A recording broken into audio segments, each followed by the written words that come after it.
நான் சொல்லுவேன், இந்த உலகத்தில் எத்தனையோ பேர் நம்மளை பார்த்து நீ இவ்வளோதான் பிரதர், இதுக்கு மேலே உன்னால் முன்னேற முடியாது, இதுக்கு மேலே நீ உயர போகிறதே இல்லை, நீ இப்படி தான் இருக்க போகிற கடைசி வரைக்கும் அப்படின்னு சொல்லி எவ்வளோதான் நம்மளை காயப்படுத்தினாலும் நீங்கள் ஒன்று புரிஞ்சுக்கணும், அவர்கள் பார்க்கிற விதமாகவும் அல்ல, நீங்கள் உங்களை பார்க்கிற விதமாகவும் அல்ல, ஆண்டவர் உங்களை எப்படி பார்க்க வேண்டும் என்று நினைக்கிறாரோ அப்படிதான் ஆண்டவர் உங்களை பார்க்கிறார். அவ்வளோ சீக்கிரத்தில் தன்னை நம்புற பிள்ளைகளை அவர் விட்டு கொடுக்கவே மாட்டார். நீங்க விட்டுறலாங்க, நம்பிக்கை இழந்துடலாம்.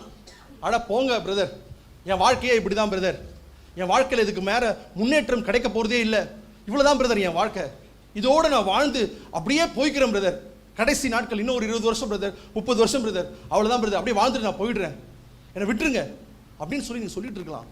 ஆனால் ஆண்டவர் உங்களை பார்த்து சொல்லுகிறார், நான் உன்னை விட்டு கொடுக்க போகிறதே இல்லை, இந்த வழியோடு நீ இருக்க போகிறதும் இல்லை, உன் வாழ்க்கையை நான் மாற்ற போகிறேன், உன் வாழ்க்கையை நான் ஆசீர்வதிக்க போகிறேன், உன் வாழ்க்கையை உயர்த்த போகிறேன்.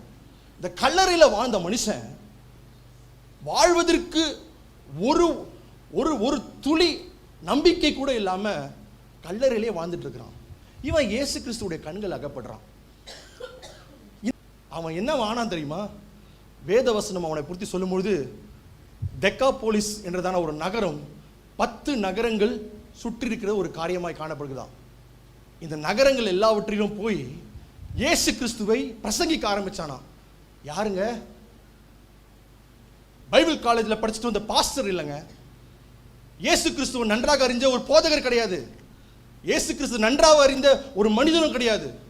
நான் விசுவாசிக்கிறேன், ஒரு 5 வருஷமா அவனுக்கு பிசாசு பிடிச்சி, இது பைபிள் எழுதப்படல, பட் நான் இமேஜின் பண்ணிக்கிறேன், 5 வருஷமா பிசாசு பிடிச்சி கல்லறையில் வாசம் பண்ண ஒரு மனுஷன் என்னவா மாறினான் தெரியுமா?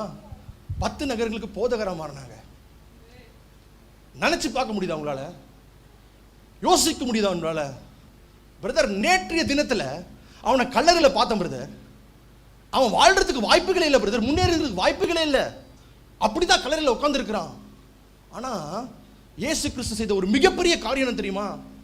அந்த நபரை அழைத்து தன்னுடைய சித்தத்தை வெளிப்படுத்தி அவனை தேர்ந்தெடுத்திருக்கிறார், குமாரனை வெளிப்படுத்தினார்.